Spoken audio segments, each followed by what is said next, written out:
السلام علیکم۔ آج کے سبق کا عنوان ہے آن حضرت کی مدینہ منورہ میں تشریف آوری۔ مدینہ منورہ مکہ معظمہ کے شمال میں تقریباً 470 کلومیٹر کے فاصلے پر واقع ہے۔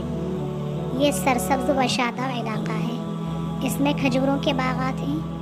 اس کا نام پہلے یثرب تھا، لیکن جب آن حضرت صلی اللہ علیہ وسلم مکہ معظمہ سے ہجرت کر کے یثرب تشریف لائے اور وہاں قیام فرمایا تو وہ مدینۃ النبی کے نام سے مشہور ہو گیا۔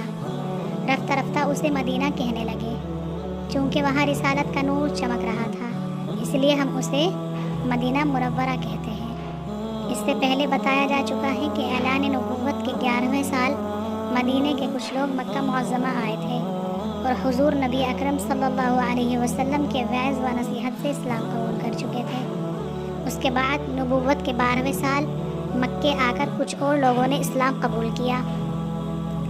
ان کی خواہش پر آن حضرت صلی اللہ علیہ وسلم نے حضرت مصعب بن عمیر کو تعلیم اور اسلام کی تبلیغ کے لیے ان کے ساتھ روانہ کیا۔ ان کی تبلیغ سے مدینہ کے 2 مشہور قبیلوں اوس اور خزرج نے اسلام قبول کر لیا۔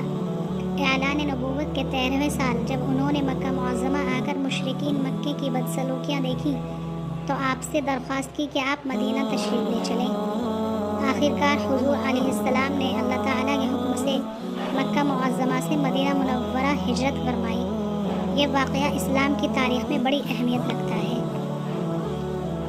مدینہ میں آن حضرت صلی اللہ علیہ وسلم کی استقبال کی تیاریاں۔ آپ کی روانگی کی خبر سن کر مدینہ والوں کی نگاہیں دن بھر آپ کے انتظار میں راستے پر لگی رہتی تھیں۔ آپ نے سب سے پہلے مقام قباء کو عزت بخشی، جو مدینہ سے 5 کلومیٹر دور ہے۔ قباء میں انصار کے کئی گھرانے آباد تھے۔ حضرت عمر بن عوف اور حضرت کلثوم بن الحدم ان کے مشہور سردار تھے۔ آپ کی میزبانی کے فرائض انہوں نے انجام دیے۔ اب وقت ہوتا ہے سوالات کا۔ مدینہ مکہ سے کتنی دور ہے؟ مدینہ کا نام اس سے پہلے کیا تھا؟